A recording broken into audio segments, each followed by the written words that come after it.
I'm always delighted to be with Saul News, who's been such a leader in the conservative movement and the Republican Party. Welcome to the Saul's Newsstand News Rewind for September the 8th, 2023.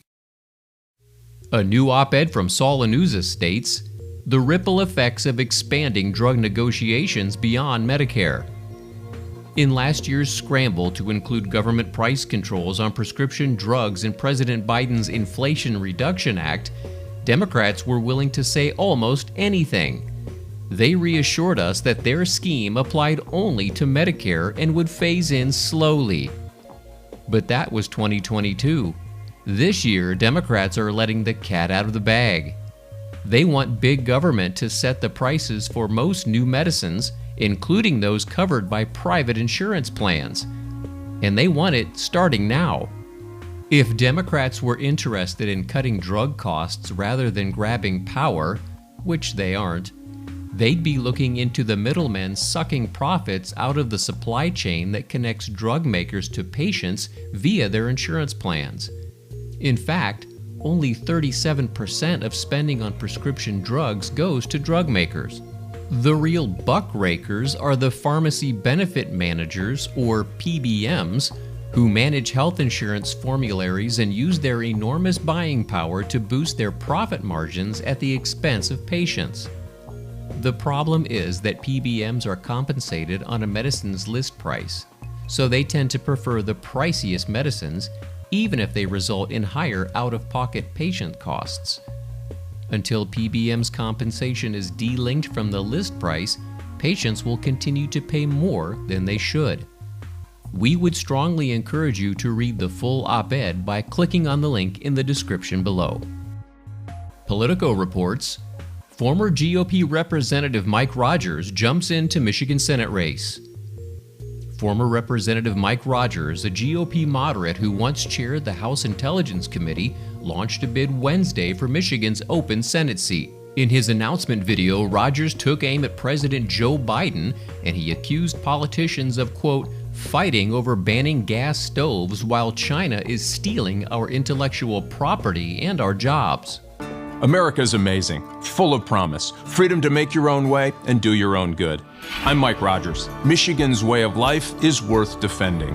That's why I served in the Army. That's why I served in the FBI taking down organized crime. That's why I led the House Intelligence Committee in the hard years after 9/11. I left politics to help build cybersecurity companies that can stop foreign threats like China. I thought I put politics behind me, but like you, I know something's broken. America under Biden and his cronies is going in the wrong direction.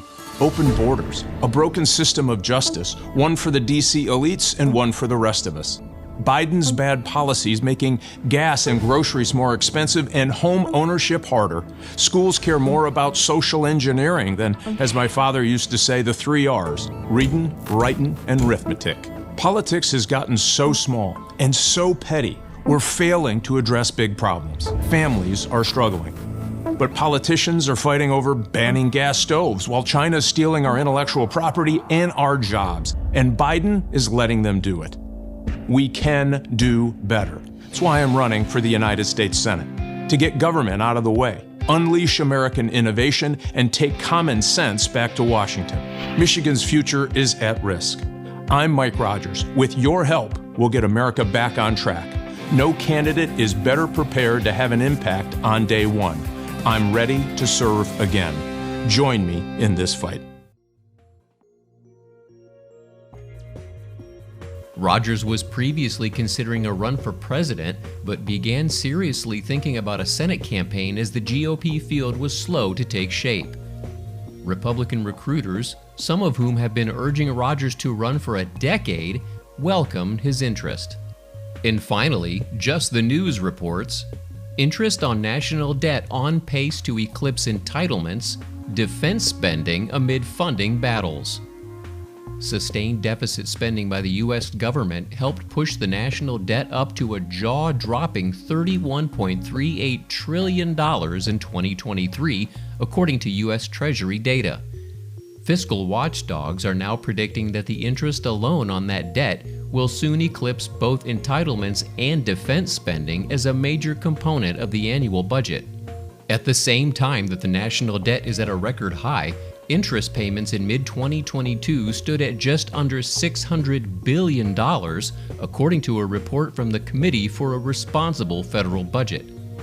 The report, which outlines the challenges that face the next administration, projects that such payments will exceed the combined costs of Medicaid, SNAP, and supplemental security income in late 2023, though it varies depending on interest rates.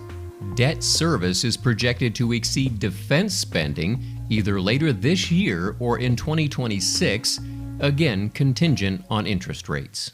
And that concludes your Saul's Newsstand News Rewind for September the 8th, 2023. For more political news faster, visit saulsnews.com.